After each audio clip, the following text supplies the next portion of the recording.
बड़ों का आशीर्वाद। एक सुरक्षा कवच।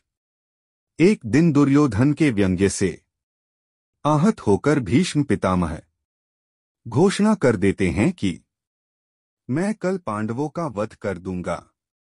उनकी घोषणा का पता चलते ही पांडवों के शिविर में बेचैनी बढ़ गई। भीष्म की क्षमताओं के बारे में सभी को पता था, इसलिए सभी किसी अनिष्ट की आशंका से परेशान हो गए। तब श्री कृष्ण ने द्रौपदी से कहा, अभी मेरे साथ चलो। श्री कृष्ण द्रौपदी को लेकर सीधे भीष्म पितामह के शिविर में पहुंच गए। शिविर के बाहर खड़े होकर उन्होंने द्रौपदी से कहा, अंदर जाकर पितामह को प्रणाम करो। द्रौपदी ने अंदर जाकर पितामह भीष्म को प्रणाम किया तो उन्होंने अखंड सौभाग्यवती भव का आशीर्वाद दे दिया। फिर उन्होंने द्रौपदी से पूछा, वत्स, तुम इतनी रात में अकेली यहां कैसे आई हो? क्या तुमको श्री कृष्ण यहां लेकर आए हैं?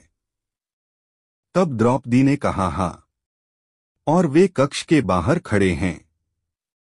भीष्म भी कक्ष के बाहर आ गए और दोनों ने एक दूसरे से प्रणाम किया। भीष्म ने कहा, मेरे एक वचन को डोट मेरे ही दूसरे वचन से काट देने का काम श्री कृष्ण ही कर सकते हैं।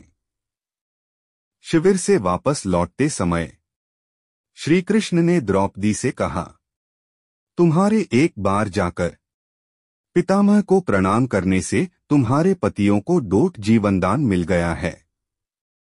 अगर तुम प्रतिदिन भीष्म, धृतराष्ट्र, द्रोणाचार्य आदि को प्रणाम करती होती और दुर्योधन, दुःशासन आदि की पत्नियां भी पांडवों को प्रणाम करती होती तो शायद इस युद्ध की नौबत ही न आती। तात्पर्य, वर्तमान में हमारे घरों में जो इतनी समस्याएं हैं उनका भी मूल कारण यही है कि जाने अनजाने अक्सर घर के बड़ों की उपेक्षा हो जाती है।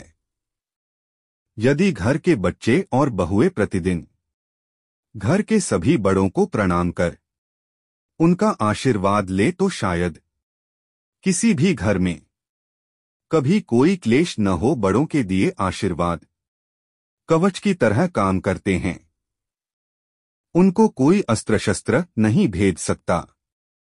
सभी इस संस्कृति को डोट सुनिश्चित कर नियमबद्ध करें तो घर स्वर्ग बन जाए।